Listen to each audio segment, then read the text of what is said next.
All right, so we're back with another episode of The Final Whistle. Again, I'm Andrew Richardson. I'm very excited to be able to do this, really to be able to connect and see people face to face where we're in this period of quarantine where we don't get to do that. And probably took it for granted in the past and now wanted to make it a point to continue to connect with people as we go, moving forward into what is now becoming how we're having to live. So I am fortunate enough to have the weekend sports anchor from Wach, Wach, Mike Yuva, a good buddy of mine. Mike, what's going on? How we doing, bud? I'm making it, man. Just adjusting and trying to stay busy, keep myself healthy. You doing all right? Yeah, likewise, man. I think this is, as a football coach, got to be able to adjust on the fly, sudden change. Coach Muschamp talked about that a couple weeks ago when I had a chance to interview him. And it's the best way to describe it. There's a lot of life lessons that you can take away from sports and apply it to life. And here's one of those situations. You got to be able to adjust and be able to adapt on the fly. No doubt. I mean, this is unprecedented times that we're in, and we're all having to adjust in a different way. For those of us who are coaching and seeing kids day in, day out, that's different. But for you, okay, working within the media, especially within Watch Fox, it's got to be a tough time. There's no real daily content. So how are you adjusting to a new life as a member of the sports media without everyday sports? Yeah, I think that's one of the things that when this all began, I got that question a lot from whether it was just people in the community, whether it was friends back at home. What do you do now? Do you have a job still? We've changed things up a little bit. We're doing 4-day work weeks. We're still being able to get our 40 hours, though, because a lot of us are still hourly. Even though we're full-time, we're hourly, and that's great for sports people because during football season, you go well over 40. So you get that little bonus. You can get some extra money to be able to get a sandwich or two on the side, right? So that's nice. Right now, though, you're trying to do whatever you can to be able to get those hours, but at the same time be able to find content. The best way I describe it is it's kind of like the summer when you're working at a place like Columbia because you cover college and high school teams. That's your bread and butter. We cover the Panthers too. We cover the Braves occasionally, but your bread and butter is high school and college. So it's not really that different in comparison to what it's like during the summer months because you're trying to scrap and try to find stories all the time anyway. So for us, it's been going back to the relationships that we've been able to build over the last couple of years. For myself and Matt Dow, we've been here for over 3.5 years. So that makes things a little bit easier compared to if you just got here. We have a sports director, Mitch Brown, who got here at the beginning of football season. We've been able to introduce him to the right people, and he's a hard worker. So he's been able to get accustomed to just how things are down here. And we've been able to really produce a lot of content, great content at that. We just have a new addition too with Addie Weaver. She just started 2 weeks ago for us. She's getting caught up to speed. It's just being able to reach out to as many people as you can and to be able just to use those relationships and reports. Not just in this business, but in any business. That's why relationships are so important because at this time, I'm sure there's a lot of reporters doing the exact same thing that I'm trying to do and that we're trying to do, which is try to find content each day. But if you don't build those relationships up and you do it right now and you're just reaching out to people, yeah, you might have a chance to get a story or two, but you have a better chance to be able to get more content as the weeks continue to go on if you build those relationships up from the past, because now people are going to remember you and they're going to know, hey, they care about me. I know who this person is. They're not just reaching out to me because they're desperate. Absolutely. And I think one of the things that's been really refreshing about you, and, there's a lot of other people in the local media that do a great job as well. I've been able to, as a coach and SID, I've been able to build relationships with a lot of you guys. But, for you, I think you more than anyone else in Columbia over the last couple of years have had that knack of not only building the relationships, but building the trust with people in Columbia sports. And because of that, you're the one that's able to break a lot of stories. And for me, and I know a lot of people now, today's world is having to, every breath is waiting on what's the next story to drop. What's the next big news that's coming out? When is the governor making an announcement? The high school league making an announcement? SCISA making an announcement? And for me, I know how that hits me. I know when we got the news that our spring season was going to be, not renewed. I know how that hits me. I know how that's going to hit my players. But a lot of times people don't necessarily think about how it affects you. So what's that been like for you as you've seen the major stories come in over the last couple of weeks of this event being postponed or pushed back or canceled? How's that been for you as you've been taking that in? Well, I try to put myself in those shoes. I mean, it wasn't too long ago that I was a high school student athlete or when I was in college playing sports. I want to put myself in those shoes. I have a father who's a high school football coach, so I understand what it's like to be on that other side. And I think that experience, as you alluded to, I think that has helped me out so much in the past in terms of being able to build that trust, because without trust, I'm not able to break a lot of these stories that some of the people that have been down here for 10, 20, even 30 years have. Why aren't they breaking it? Because I've been able to build that trust. So when you have a situation like with high school sports being canceled, as we found out with the schools getting shut down just yesterday, I think you try to put yourself in a situation where you try to figure out, okay, if I'm on the other side of things, how do I want it to be reported?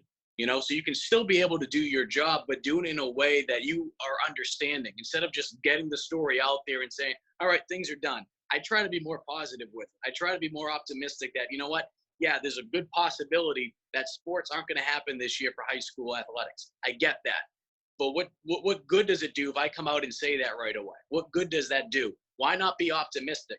I'm not saying that I'm trying to put myself in a situation where I'm trying to mislead people, but there's no information that's saying right now that sports were canceled prior to the other day. So why do that? Why do that? Why not put yourself in a situation of saying, you know what, maybe there's a possibility that they can play one more game if school's able to come back.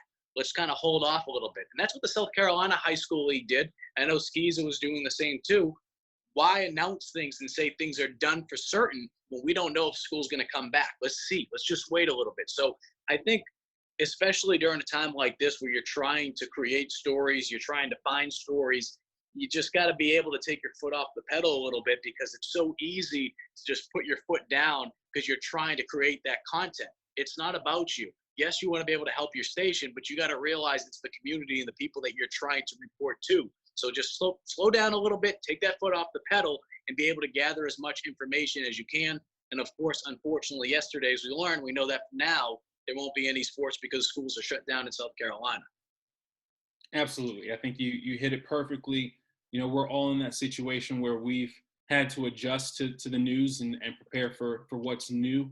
The phrasing that I'm hearing the most now amongst a lot of coaches and school administrators is being able to adjust to what is now going to be the new normal, which is really interesting because it makes you reflect a little bit about what was normal. What was a normal day like?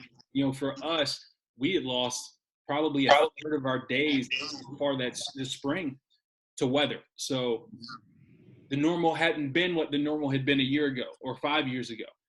We were adjusting to the normal every day, but now we're dealing with something that's a totally different animal. So as we start to move forward and get closer and closer to teams being able to meet again and practice and train, and then getting closer and closer, which will still be far away, to being able to compete in front of people again, that makes you think about what that new normal might look like.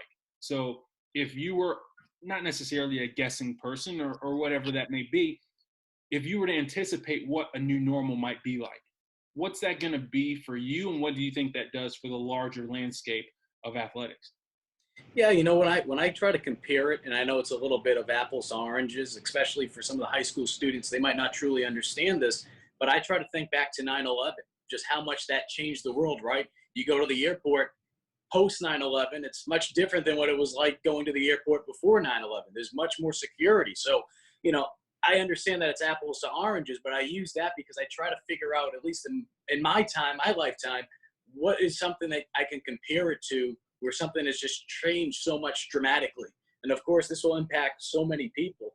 But from just an athletic standpoint, how that can affect things is just the access to the players, whether it's, for professional sports, and we'd have it sometimes in college, more so with the SEC tournament, or, if you have a bowl game, you're able to go inside the locker rooms. But for a lot of professional sports, they allow media to come inside the locker room. I don't think that's going to be the case now. I think you're going to see that kind of just be shut out completely.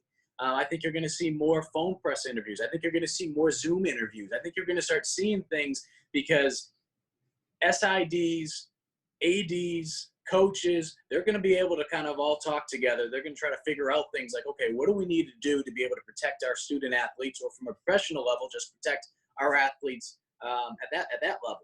I think they're going to say, we were able to make things work with these Zoom interviews. Are they perfect? I mean, I can tell you from being on my end of things, it's not obviously ideal. You'd like to see someone face to face, just like being able to give someone a hug when you see someone in real life, whether, when they're friends or a family member. It's not the same when you're behind a camera. It's obviously better to be up close and personal. But I think these people are going to start to make those decisions because that's what they're going to believe is going to be the best decision to be able to protect themselves and be able to protect their athletes. So I think that's something you can see more in the future. And what that could lead to is more permanent changes, because if we can get away from doing a lot of face-to-face things, I think that's what you're going to start to see. I hope that's not the case with everything. I hope we can get back to somewhat of a normality. But I think that could be a trend that you could see in the future.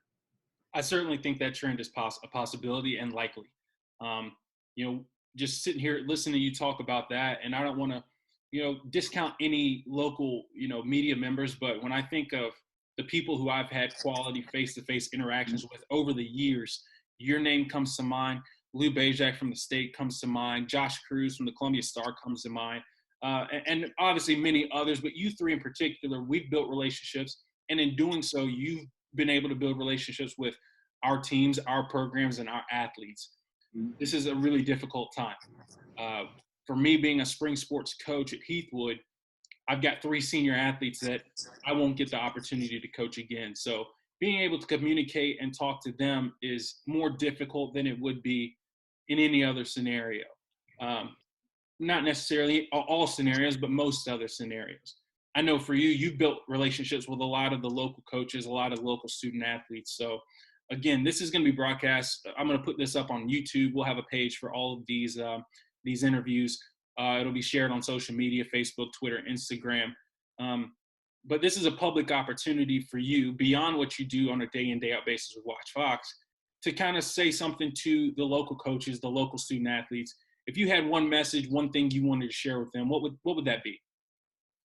I think we can look at a situation like this and we can start feeling sorry for ourselves. I think that's the easiest thing to do. And I think as more time has gone on, I think the reality has really sunk in with a lot of student athletes. And I say student athletes more than anything because, even though it's affecting so many people, not just high school athletes and high school students, but I think it's important to realize that those times in our life, when you can look back to when you were in high school, when you were in college, those are memories that we have forever. And unfortunately for a lot of these students, that moment is being taken away from them. Don't feel sorry for yourself. My coach always said this to me in college, and I think now more than ever, it applies. Embrace the suck. Embrace it. It's so easy to just feel sorry for yourself and, put your head down, but embrace this moment. Embrace these tough times, because I know it's hard to believe right now, but years from now, there's going to be a time in your life where overcoming adversity is going to help you. And this is one of those moments. And this is a moment that so many people have a chance to be able to use to be able to help them. But for those student athletes, especially for those seniors, this is a moment that they can be able to use down the line that will help them to be a better athlete, but more importantly, a better woman or a better man, a better husband, better wife. And I think these are the moments that they need to be able to remember and not just push away to the side, and be able to use this opportunity to really appreciate the things that we do have. I know it's very cliche to say, but we're around our family. A lot of us are, especially at that age, now more than ever. Appreciate the things that you have. Be able to understand your roots. Be able to understand your relatives, and be able to carry on those traditions as you get older. Use this time as a positive instead of just looking at it as a negative. I'm not saying everyone is, but find that way to be able to get some good out of this, so that when we do go back to somewhat of a normal life, we'll be able to carry on what we learn and take away from this negative time in our lives to be able to turn it into a positive in the future. Absolutely. I don't think that could be any better said. It's a difficult time, but it's not an impossible time. One thing I've been able to share with my team, because, we're a bit unique. We've had, particularly my seniors, this has been as emotional of a year as we could have possibly had. Yeah. It's been tough from start to finish. but throughout all of this, I've been able to learn a lot from my kids about resiliency. I know being a 30-year-old going through this, it's tough. I know it's not ideal, but I know it's tough. And I've had my own moments where I've struggled with it. I can't imagine being 17 or 18 years old going through it. And I think around Columbia, so many kids have been able to really show what resiliency can look like in the face of a really difficult situation, that I hope people understand what they're going through. And I hope people are able to hopefully take a lesson from seeing these young people handle something that's so hard and so difficult, handle it so well. So, that being said, Mike, obviously you and I have known each other a long time. We're close. I consider you like a brother to me, man. I hope you're doing all right. If you need anything, give me a shout. And I appreciate you. I appreciate you joining us, man. Likewise, and if there's anything I can do for any of the student athletes out there, don't hesitate to reach out, whether it's something along the lines of you're interested in learning about broadcasting, or just something about, playing sports at the college level, or just want to reach out because you got nothing else to do. Don't be shy. Get in contact with Andrew. Andrew has my contact information. Anything I can do to help out during these times, I'd be more than happy to do that. I appreciate that. I hope more people continue to do that. The more we lean on each other, the better this is going to be. Mike, I appreciate you joining me on the Final Whistle. Hey, man, take care. Appreciate it, bud.